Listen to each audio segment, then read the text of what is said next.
Welcome to this explainer. Today, we're going to completely shift our paradigm regarding how we view rules and, more importantly, how we view children.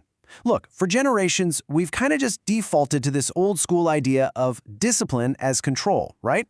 But today, we're stepping away from that and into a much more effective, research-backed framework, boundaries as support. We're going to dive right in, and this will be a quick 7-minute explainer to build a wholesome understanding of the topic by looking at rules directly through the eyes of a child. So, to kick things off, we really have to pose a fundamental question.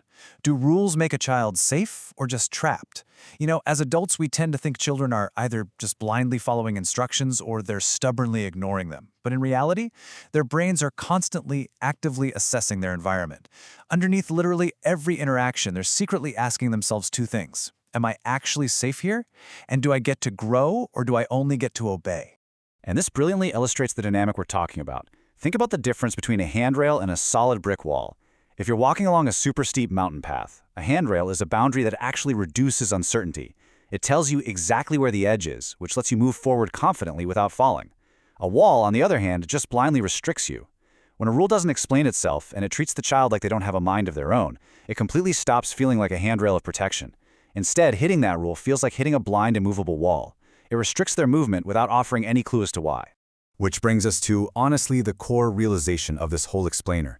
Children don't just follow rules. They feel the system behind them. Meaning, not every boundary is genuinely about safety, and kids know that. A child can actually feel the emotional messaging underneath our rules. They deeply, intuitively sense whether a rule is there to guide them and keep them safe, or if it's merely there to silence them and just keep them out of the way. Section 1. The 3 core needs. What a child actually needs. So, if strict authoritarian control isn't the answer, what on earth is? Let's move past this false choice between total chaos and tight control. Because a healthy environment doesn't just stop bad behavior. It actively wires the child's developing brain by building 3 foundational pillars, all at the same time: trust, judgment, and autonomy. And every single interaction we have is either reinforcing these pillars or tearing them down. So let's break down exactly what each of these means for a child's psychological development. First up is trust. Now, this is the child's inner sense that the world has enough stability to actually be understandable. Think of trust like the foundation of a building. If the ground is constantly shifting underneath them with unpredictable rules, shifting moods, or really harsh reactions, the child's nervous system kicks straight into fight or flight mode. They are literally too busy scanning the room for danger to actually learn anything. But a predictable, legible environment that lowers the fear response and makes active, joyful learning completely possible. Next is judgment. Actually, think of judgment like learning to taste food. When a toddler first learns to eat, everything is just yummy or gross. And let's be real, usually it's gross if it happens to be green, right? But over time, their palate refines. Well, judgment grows in the exact same way through experience. A child desperately needs to practice noticing the subtle differences between a minor mistake and actual, real danger. If over-controlling adults constantly swoop in and make every single decision for them, the child is never allowed to refine their own palate for what is safe versus what's unsafe. And then we have autonomy. Now, what's really interesting about this concept is that we need to completely redefine freedom here. Autonomy is not the absence of limits. It is the presence of room inside limits. It's kind of like taking the training wheels off a bicycle. When you take those wheels off, the support doesn't entirely disappear, right? You might still hold the back of the seat for a bit, or jog alongside them. The support just changes shape over time. The child gets a growing say in their own life, but securely within safe limits that adapt as they get older. Section 2. Structure versus suppression. Defining the difference. Okay, let's dive right into this and explore how a boundary actually functions in practice. The tangible difference here is exactly like a fence around a beautiful garden versus a locked cage. A fence is a supportive boundary. It essentially says, hey, this is the safe space where our garden grows, and outside are different conditions. It defines the space without suffocating it. A locked cage sends a very different, much darker message. It teaches the child that their own movement, their very curiosity, is inherently dangerous. When we contrast a supportive boundary with a controlling rule side by side, the differences are incredibly stark. A supportive boundary is built entirely for safety and development. It naturally explains itself, it fits the child's current age, provides plenty of room to grow, and actively builds that inner judgment we talked about. A controlling rule, on the flip side, is often just for adult convenience. It demands blind compliance, rarely ever explains itself, and actually shrinks the child's world down. Bottom line, a good boundary protects and teaches, while harmful control just completely shuts the child down.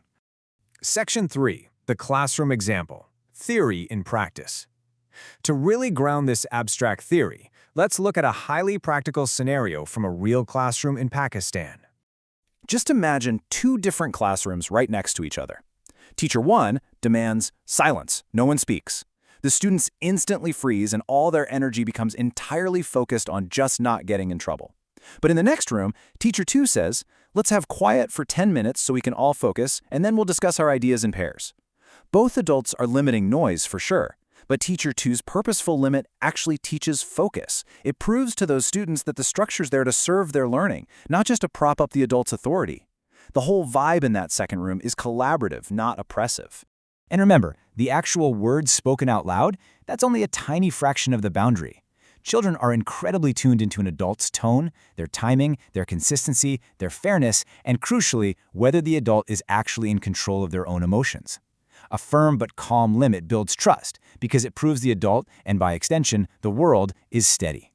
A stressed, erratic demand, that just builds a tangled web of anxiety in the child's mind. It shifts their focus away from how do I behave straight to how do I avoid upsetting this completely unpredictable adult. Section 4. From external to internal. Building an inner guide. Let's move on and see how this all builds toward our absolute ultimate goal of healthy boundaries, internalization. Because this is where the real developmental magic happens. At first, the boundary is purely external. The child is basically borrowing the adult's nervous system and regulation, stop there or don't touch that. But over time, if that boundary is clear and fair, a profound shift happens. The child internalizes it. It's exactly like a shoreline. At first, you have to physically hold their hand and point out the water's edge to them. But eventually, they naturally sense that shoreline themselves and stay dry without you having to say a single word. They have grown their own inner guide. So the absolute best boundaries manage to hold 4 essential elements together. Care, so the child feels truly loved and seen. Clarity, so they actually understand what the rule is. Firmness, so they feel totally secure in the consistency of their environment. And finally, room to grow, so they can practice their newfound independence. When you combine these 4 things, you transform discipline from a rigid system of mere control into a relationship of deep trust. You give the child a reliable, living map of reality. I want to leave you with this final kind of provocative question. Are we raising children to be capable or just manageable? A manageable child might look really well behaved simply because they are absolutely terrified to make a move. A capable child? They might be a bit messier, sure, but they are learning how to think, how to choose, and how to actually navigate the world. Shifting how we view a child's inner world honestly changes everything. So I challenge you to look at the boundaries in your own life, whether that's with kids, your colleagues, or even yourself, and ask, are they walls or are they handrails? Thanks so much for joining me for this explainer. Until next time, keep questioning.